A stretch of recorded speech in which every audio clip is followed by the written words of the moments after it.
dari apa yang dibuat oleh orang-orang sufi. Ya, karena itulah harusnya kita meninggalkannya dan kembali kepada Al-Quran dan Sunnah. Kembali kepada Al-Quran dan Sunnah. Kata beliau, kecuali mungkin hal tersebut bisa dipakai di waktu-waktu perang misalnya. Ya, di waktu-waktu perang ketika mau jihad fisabilillah, maka ini tidak apa-apa. Tapi kata Syekh bin Utsaimin, kalau disertai dengan rebana, maka ini akan lebih jauh dari kebenaran. Ya, akan lebih jauh dari kebenaran kalau disertai dengan rebana. Baik. Nah, ada yang menisbahkan kepada Syekh bin Utsaimin. Katanya Syekh bin Utsaimin mengatakan tidak apa-apa, ya, hal tersebut, dan beliau bantah hal tersebut. Ya, beliau bantah di dalam satu majalah. Kemudian juga di sini fatwa Syekh Ahmad bin Yahya An-Najmi. Syekh Ahmad bin Yahya An-Najmi rahimahullah taala, beliau punya kitab judulnya Al-Mawrid Al-Adb Zilal. Judul kitabnya Al-Mawrid Al-Adb Zilal, khusus menerangkan kesesatan Ikhwanul Muslimin dan Jemaah Tabligh. Dan di dalam kritikan beliau terhadap Ikhwanul Muslimin, kritikan yang ke-19 pada Ikhwanul Muslimin, kritikan beliau, kata beliau, al-iktsar min al-anashid laila nahar. Mereka memperbanyak menggunakan nasyid siang dan malam. Ya, wa tanzimuhum laha, dan mereka memberikan talhin, nada-nada untuknya. Ya. Kata beliau, ana la uharrim sama' syair. Kata Syekh Yahya, saya tidak mengharamkan mendengar syair. Ya. Nabi telah mendengarkannya. Lakin haulai, tapi mereka Ikhwanul Muslimin yanhunya fi hadhil anasyid, mereka dalam anasyid ini menempuh jalannya, menempuh madhabnya orang-orang sufiyah di dalam melantunkan nyanyian tersebut. Nah, inilah letak kritikan pada mereka.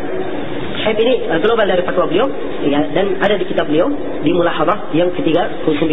Dan demikian pula ada fatwa dari Syekh Saleh bin Abdul Aziz Al-Syekh, dan beliau ini adalah menteri agama saat ini di Saudi Arabia. Nah, dan beliau mengatakan tentang hukum anasyid ini. Ya.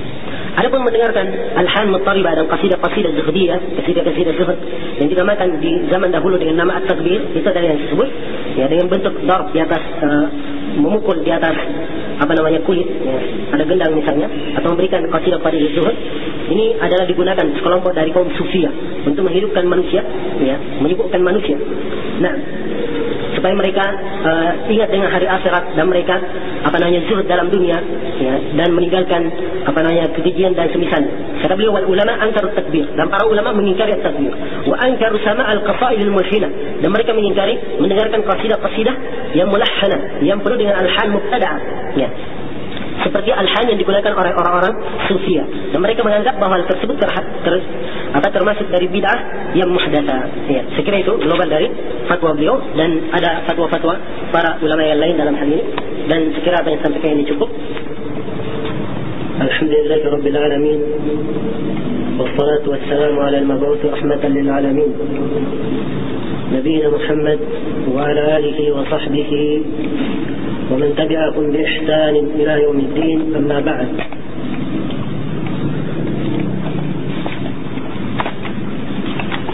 Adapun kerusakan anasyid,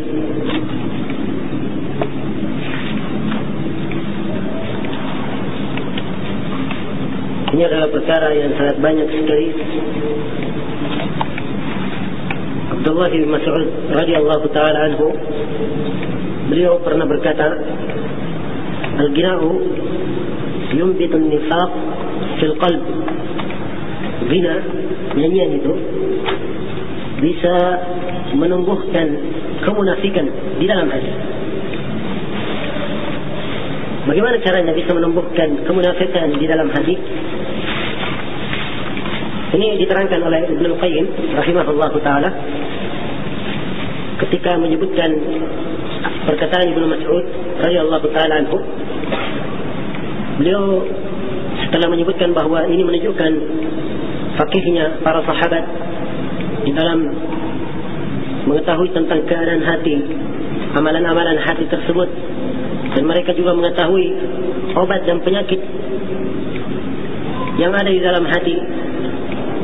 Dan beliau sebutkan bahwa para sahabat ini mereka adalah dokter-dokter hati, ya, mengetahui bagaimana hati tersebut, penyakit-penyakit apa yang bisa menimpanya, dan bagaimana cara menyelesaikannya.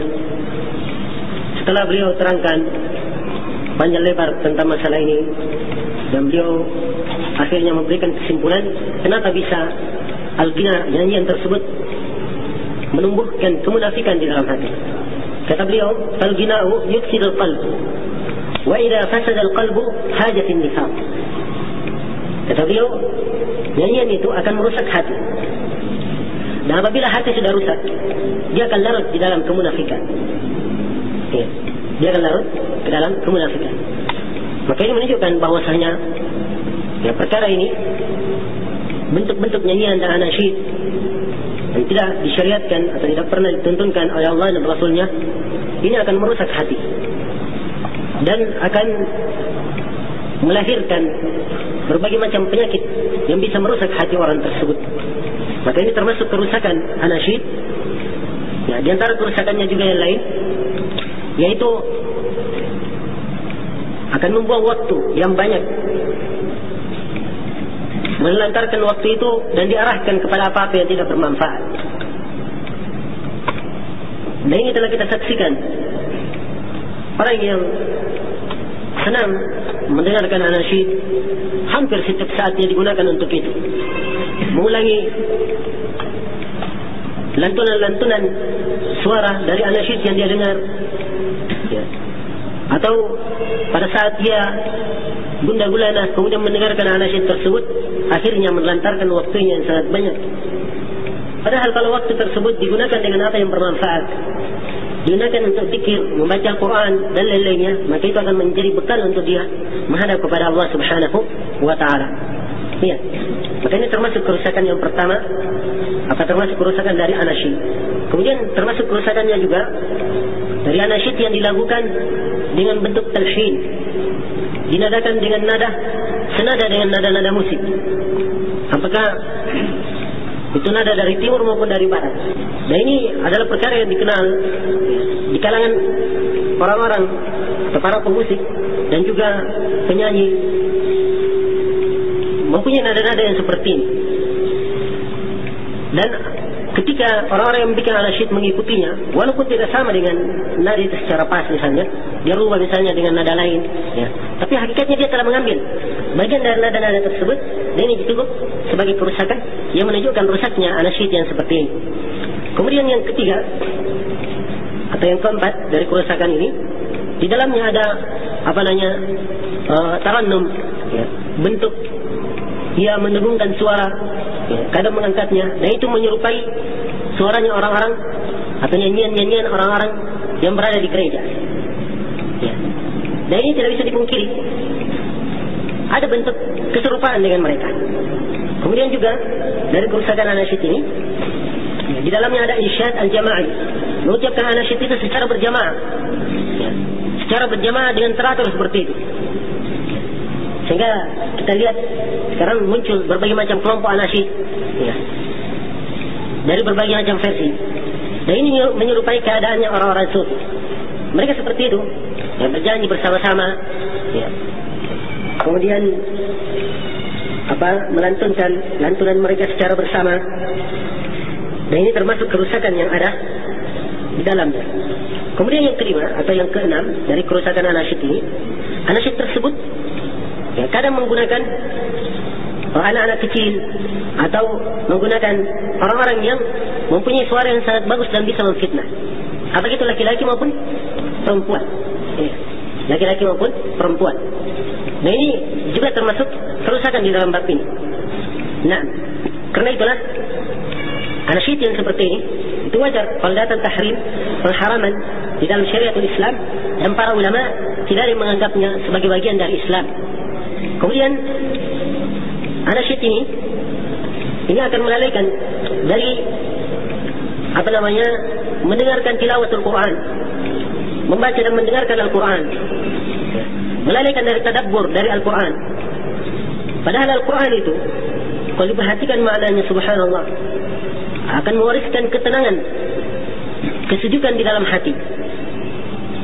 Dan ini adalah nikmat bagi Allah, ini adalah nikmat bagi manusia yang Allah Subhanahu wa taala berikan kepada mereka. Wa nunazzilu minal Qur'ani ma huwa shifaa'un wa rahmatun lil mu'minin wa la yazidu adh-dhalimin illa khasara. Dan kami menurunkan Al-Quran itu sebagai penyembuh, obat dan rahmat bagi kaum mukminin. Adapun orang-orang yang zalim, Al-Quran itu tidak menambah dia kecuali kerugian saja. Maka anasyid ini dan demikian pula yang lebih berat darinya, lagu dan musik, ini semua akan melalaikan dan membuat hati dia tidak tenang kecuali dengan anasyid itu tersebut, dan membuat hati dia lari dari tadabbur dan mendengarkan ayat-ayat Al-Quran, mengambil mau'izah, mengambil pelajaran dari Al-Quran, dan juga mengambil pelajaran dari sunnah Rasulullah SAW. Al-Quran saja yang mempunyai daya pikat yang luar biasa dari sisi makna, kemudian arti. Apalagi kalau orang membacanya dengan membaca tajwid, itu sudah mewariskan suatu yang luar biasa tatkala orang mendengarnya. Apabila mempunyai hati yang baik. Tapi demikian pula pada sunnah Rasulullah SAW. Tentunya seseorang tatkala sibuk dengan anasyid ini, dia dari sunnah Nabi akan menjadi lebih banyak lagi untuk tidak mendengar, untuk tidak mendengarkan sunnah beliau. Maka ini termasuk dari kerusakan.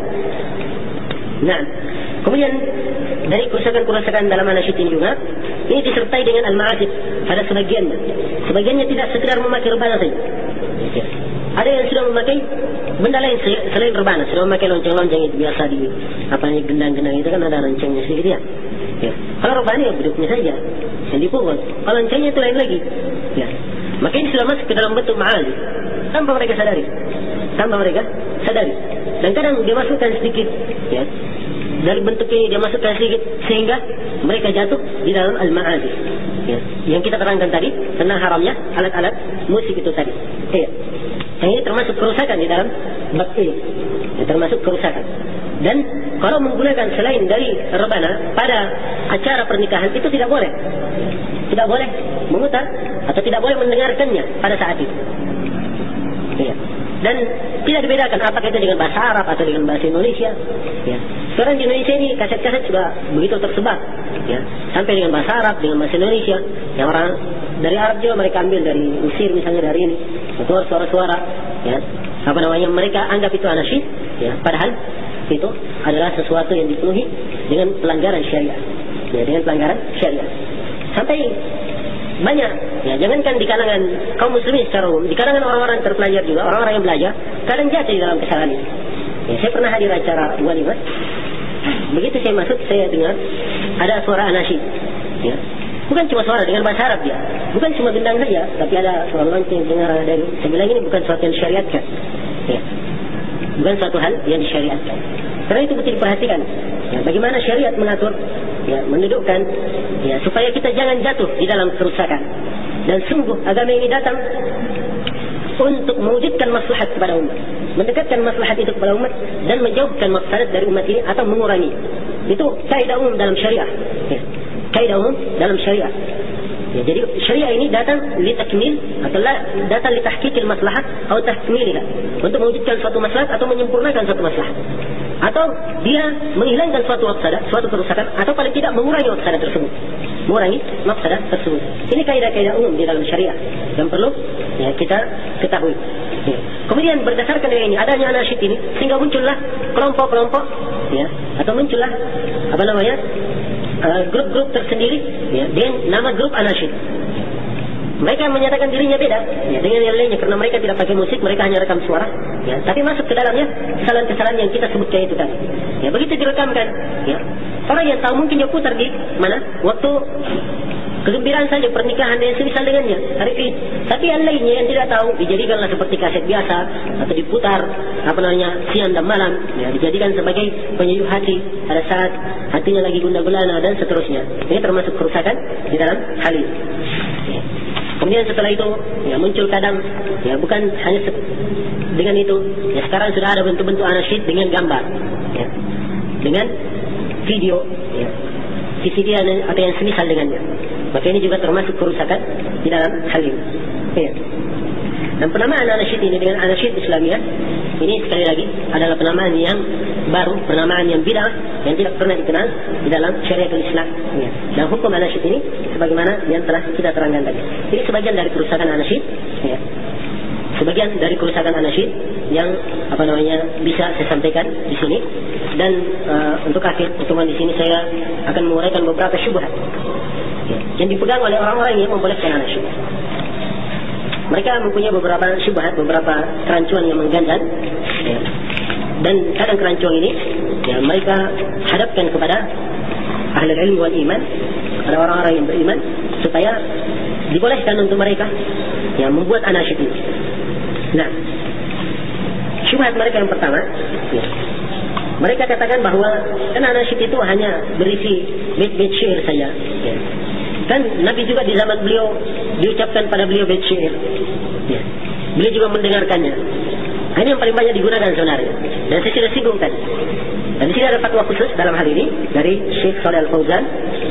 Ya, kata beliau, bahwa sungguhnya bait-bait syair itu diucapkan, dilantunkan di sisi Rasulullah, dan pelantunannya bukan dengan suara secara berjamaah, dan bukan pula dengan bentuk nyanyian, dan tidak dinamakan anasyid Islamiyah syair itu, kata beliau. Itu adalah syair Arabi, syair Arab yang terkandung dalamnya hikmah-hikmah, perumpamaan-perumpamaan, ya, bersifatan tentang keberanian, kemuliaan. Ya. Nah, dan para sahabat juga demikian. Sebagian dari mereka para sahabat, ya, orang mengucapkannya. Ya. Seperti ketika di tengah perjalanan perang, ya, seorang sahabat lagi berjalan diminta, kamu punya bait syair enggak? Katanya saya punya. Maka dia ucapkanlah, laulallahu mahtarina wala sallaina, apa namanya? Ya, katanya andai kata bukan karena Allah, maka kami tidak akan mendapatkan hidayah. Ya, dan kami tidak akan salat dan tidak pula kami bersedekah. Ini termasuk bait-bait syair yang diucapkan oleh para sahabat. Yang mananya bagus. Ya, dan mananya sangat bagus sekali, berisi hikmah dan semisal dengannya. Tapi mengucapkannya cuma satu orang. Dan para sahabat di situ banyak. Ya, cuma bergantian sehingga mereka mendengarkan hikmah, memanfaatkan waktu di dalam perjalanan. Ya. Nah, baik, kata beliau. Kata Syekh Shalih Al-Fauzan, jadi sahabat ini kadang mereka, sebagian dari mereka melantunkannya karena ada makna-makna yang bagus di situ, dan sebagian syair itu mereka ucapkan pada waktu kerja, ya. Seperti misalnya ketika para sahabat mengangkut batu, ya, di perang Khandaq, ya, mereka sambil sebagian sahabat mengucapkan syair itu untuk memudahkan kerja. Nah, ini seperti ini, dan maknanya makna yang sangat bagus. Ya, kata beliau, fayadullu hada ala ibati hada naw min al-insyad. Makanya menunjukkan bahwa mengucapkan seperti ini boleh. Ya. Nah, tapi kata beliau ini pada keadaan-keadaan tertentu, ya, tidak dijadikan sebagai suatu bidang dari bentuk-bentuk tarbiyah dan dakwah. Ya. Seperti yang terjadi sekarang, kata beliau. Sekarang ini sebagian murid diajari anasyid dan dinamakan anasyid Islamiyah. Dinamakan anasyid al-Islamiyah. Nah, ini bukan cuma di sekolah-sekolah, bahkan di TPA kadang juga diajari dengan hal tersebut. Ya, walaupun tidak terasa orang-orang yang mengajarinya. Ya. Tapi bentuk lantunan melantunkan secara bersama ini masuk ke dalam bentuk anasyid. Kata beliau, wa hadha ibtida'un fi din. Dan ini bid'ah dalam agama, wa huwa min din as-sufiyyatil mubtada'ah. Dan ini dari agama sufi yang bid'ah. Fahum alladziina 'urifu 'anhum ittikhadul anasyid dinan. Ya, mereka inilah yang dikenal menjadikan nasyid itu sebagai din, sebagai agama. Tapi fal wajib at-tanbih li hadhihi ad-dasa'is. Maka yang merupakan kewajiban kita harus berhati-hati dari perkara yang baru yang disusupkan ke umat Islam. Ya, wa muni'a bai'u hadhihi al-ashrita, dan dilarang menjual kaset-kaset ini. Karena syarr yabda yasiran, thumma yatatawwar wa yakthur idza lam yubadir li izalatihi inda huduth. Kata beliau, karena kejelekan itu mulainya sedikit, tapi lama-kelamaan dia berubah kemudian menjadi banyak apabila tidak segera dihilangkan. Ya, tidak segera dihilangkan. Ini syubhat yang pertama. Ya, jadi kesimpulannya memang ada pelantunan itu, tapi beda dengan apa yang ada sekarang ini. Ya, kita terangkan dari bentuk anasyid itu tadi. Nah, kemudian di sini ada sebagian orang yang mengatakan bahwa dia dulu sebagai anak muda itu hidupnya penuh dengan kefajiran, ya, dan dengarnya musik terus. Ya. Kadang-kadang tidak bisa tidur sudah kalau dengar musik. Ya. Tapi begitu mereka diperdengarkan kepadanya anasyid, ya, tidak bisa didakwai. Cara mendakwainya kita kasih anasyid misalnya. Dia dengar anasyid, ternyata dia bertobat dan kembali kepada Allah Subhanahu Wa Taala. Kalau begitu bagus menggunakan cara ini. Ya. Nah, ini dijawab oleh Syekhul Islam Ibnu Taimiyah. Ya, pernah terjadi seperti ini, ditanyakan kepada Syekhul Islam Ibnu Taimiyah. Kata beliau, ada sekelompok orang berkumpul, ya, untuk melakukan dosa-dosa besar, yang membunuh, memajak di jalan, yang mencuri, minum khamar dan lain-lain. Kemudian ada seorang masyayikh, katanya seorang syekh dikenal dengan kebaikan dan mengikuti sunnah, dia bermaksud ingin melarang orang-orang ini tadi. Ya, tapi dia tidak bisa melakukannya, tidak bisa melarangnya kecuali kalau si syekh ini membuat suatu acara, mereka dengar di situ. Ya. Dengan bentuk anasyid mereka dengar. Ya, dengan niat ini. Katanya, dan ini acaranya tidak pakai rebanan, tidak ada dufnya, tidak ada pukul-pukulan, cuma suara saja, bila salasil, dengan salasil, dan tidak ada gilal mughanni, tidak ada nyanyiannya, tekan menyanyi. Ya. Dia cuma dengan syair yang boleh, ya, menjadi syabab, dan tidak dengan selera anak muda. Ya. falamma fa'ala, tatkala si syekh ini melakukan, taba minhum jamaah, maka sekelompok perampok yang tadi orang yang membunuh ini, ya, itu sekelompok dari mereka bertobat. Ya. Dan akhirnya yang salat, yang tadinya tidak salat, mencuri, kemudian dia tadi hidup dalam keadaan nista seperti itu, akhirnya mereka pun ya, merasa harus menjauhi syubhat ini, dan mereka menjalankan apa-apa yang diwajibkan dan menjauhi yang dilarangkan, apa-apa yang diharamkan. Nah, maka ditanya kepada Syekhul Islam Ibnu Taimiyah, apakah apa yang dilakukan oleh syekh ini, ya, yang akhirnya menimbulkan maslahat, ya. Nah, dan dia tidak mungkin berdakwah kecuali dari jalan ini, apakah ini boleh? Ya, ditanyakan kepada beliau. Syekhul Islam menjawab, kata beliau, asal jawaban masalah ini dan semisal dengannya perlu diketahui bahwa Allah telah mengutus Nabi Muhammad dengan petunjuk dan dengan agama yang hak, supaya dinampakkan agama ini atas seluruh agama, dan cukuplah Allah sebagai saksi. Ya. Karena Allah telah menyempurnakan agamanya untuk Nabi Muhammad dan menyempurnakannya untuk umatnya, dan memberikan kabar gembira, ya, dengan keselamatan bagi siapa yang taat, dan diberikan kehancuran bagi orang yang bermaksiat. Ya. Setelah beliau sebutkan ini tentang harusnya berada di atas Al-Quran wa Sunnah, ya, dan segala amalan harus taqarrub, harus di atas syariat Al-Quran wa Sunnah. Setelah itu beliau tegaskan, jika tabayyana hada, kalau sudah nampak ini, pada qul lis-sa'il, maka kami berkata kepada orang yang bertanya, inna syekh al-madhkur, syekh yang disebut tadi, yang menginginkan supaya orang yang berkumpul di atas dosa-dosa besar ini kembali bertobat, dan tidak mungkin dia menasihatinya kecuali apa yang disebutkan dengan cara bid'ah itu. Kata beliau, ini menunjukkan bahwa syekh ini adalah orang yang jahil tentang jalan-jalan agama. Ya, dihukumi bahwa dia orang jahil tentang jalan-jalan agama. Ya. Yang jalan-jalan agama, tentang jalan-jalan agama, dan dengan jalan ini orang-orang yang bermaksiat akan bertobat. Ya. Dan ini juga menunjukkan syekh ini tidak mampu memahami. Karena kata beliau, karena para sahabat, ya, karena Rasulullah, para sahabat, para tabi'in, mereka menyeru orang yang lebih bejat dari siapa yang disuruh oleh syekh ini. Dia berdakwah kepada orang yang lebih bejat dari itu. Ya, dari kalangan orang-orang kafir, orang-orang fasik, orang-orang bermaksiat, tetapi mereka menyeru dengan jalan yang disyariatkan. Tidak ada yang pakai alasan seperti itu. Ya, dengan jalan yang disyariatkan, jalan yang telah Allah Subhanahu wa taala mencukupi mereka dengannya. Baik. Ini sedikit dari fatwa Syekhul Islam Ibnu Taimiyah dalam hal ini. Jadi kesimpulannya, kalau masalah mendakwai saja, ya, Allah telah menerangkan semuanya. Kita ingin mendakwai, telah diatur bagaimana cara berdakwah itu. Maka kita gunakan apa yang ditentukan oleh Allah dan Rasulnya. Ya. Apa yang ditentukan oleh Allah dan Rasulnya. Dan tidak boleh bikin jalan, apalagi ini menyangkut tentang masalah dakwah. Ya. Baik, ini beberapa syubhat yang menyangkut tentang masalah ini, dan saya kira cukup untuk menerangkan tentang kerusakan anasyid dan kerusakan musik. Dan sebagai kesimpulan dari muhadarah singkat ini, bahwasanya alat-alat musik jelas haramnya di dalam syariah. Kemudian demikian pula nyanyian-nyanyian, ya, yang nyanyian tersebut masuk dalam zina, ini adalah perkara yang diharamkan.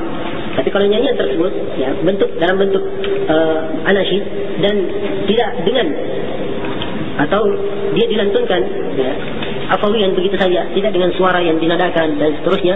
Kemudian syarat yang kedua, hal tersebut, ya, nyanyian tersebut ini tidak dijadikan sebagai pekerjaannya itu saja.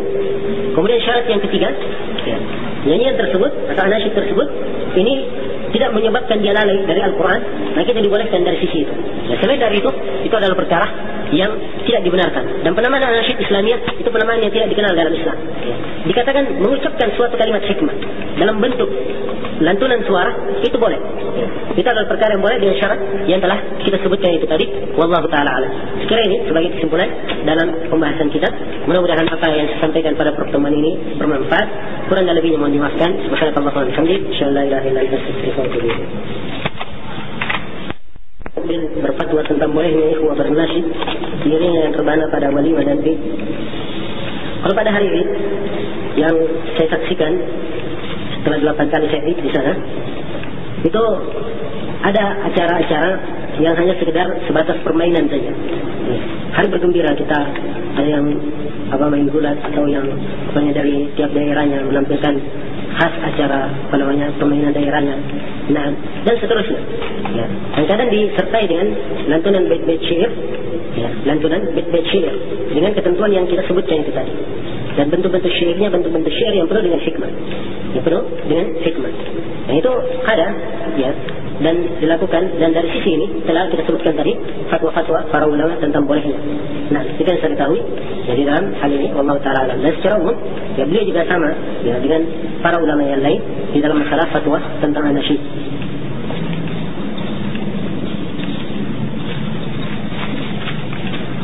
Apakah yang terjadi pada diri seseorang manakala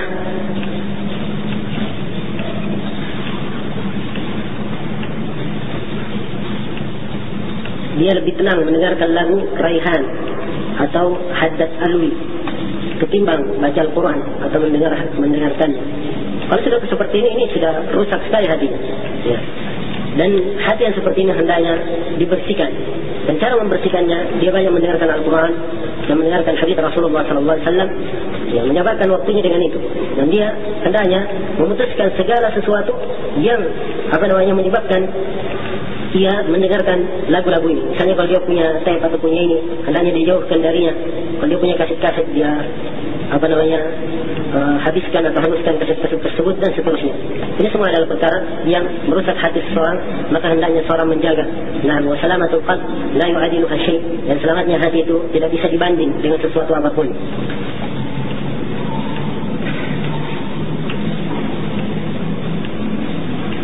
Bagaimana dengan orang yang jahil? Berdalilkan dengan bolehnya musik dengan Kiai Haji Roma Irama dan Kiai Haji Aan bin Nastiar. Tapi sebenarnya masalah seperti ini jelas setiap manusia diambil perkataannya dan ditolak, kecuali Rasulullah SAW.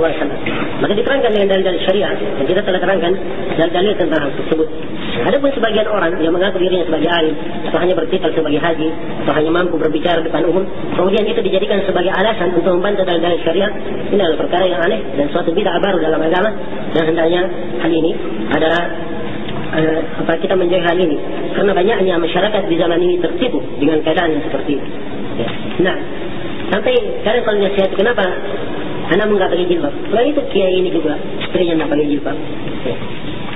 Nah, kalau hanya mengikuti seperti itu, maka ini akan mengantar dia kepada jalan kesesatan. Agama ini dengan wahyu, bukan dengan ikut orang per orang. Ya, dan wahyu yang diturunkan kepada Rasulullah SAW beliau telah terangkan dengan sejelas-jelasnya dan sampai kepada kita ya, dan sampai kepada kita Al-Quran dan sampai kepada kita hadis-hadis Rasulullah SAW. Sisa kita mengamalkannya, tidak melihat kepada orang per orang. Bagaimana dengan kaset murattal yang pada sebagiannya ada nada seperti menyanyi? Saya tidak menasihatkan untuk dengar kaset murattal seperti itu ya, yang pada sebagiannya dengan nada menyanyi. Seperti kaset Mishari Rasid Al-Fasi, pada sebagian kasetnya di surah Yusuf itu nggak bagus ya. Dari sisi dengan nada-nada yang seperti itu. Nah, maka cari kaset-kaset yang lain yang bagus ya, seperti kaset Aimatul Haram ya, Imam Haramain atau imam-imam yang lain ya. Mereka itu adalah orang-orang yang terpercaya dan dijadikan imam dan didengarkan oleh umat bacaan mereka pada saat haji ya. Mereka ini lebih bagus untuk didengarkan ya, lantunan-lantunan ya, suara-suara mereka mengaji dan tajwid mereka juga di atas tingkat tajwid yang paling tinggi ya. Nah,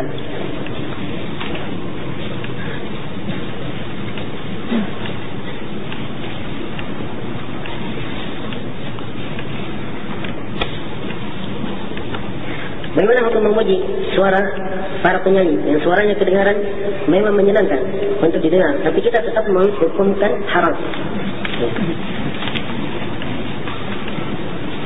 Untuk apa memberikan hukum kepada suaranya ya. Itu adalah perkara yang tiada gunanya.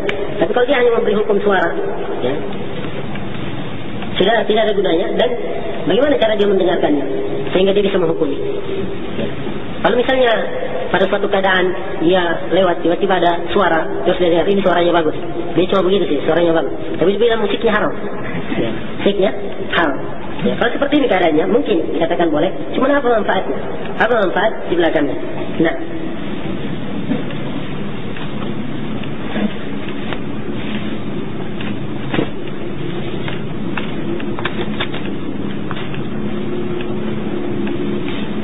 bagaimana syarat-syarat terperinci tentang syair yang terpuji berhikmah?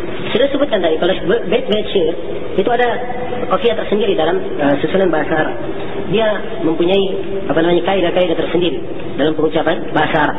Nah, pakai wazan ya, dengan bentuk kaidah bahasa Arab. Itu kalau dalam bentuk syair. Dan bentuk syair itu, ya biasanya orang yang mengucapkannya itu kalau dia adalah penyair yang kuat dan bagus, dia akan menyampaikan hikmah-hikmah lebih bagus. Ya.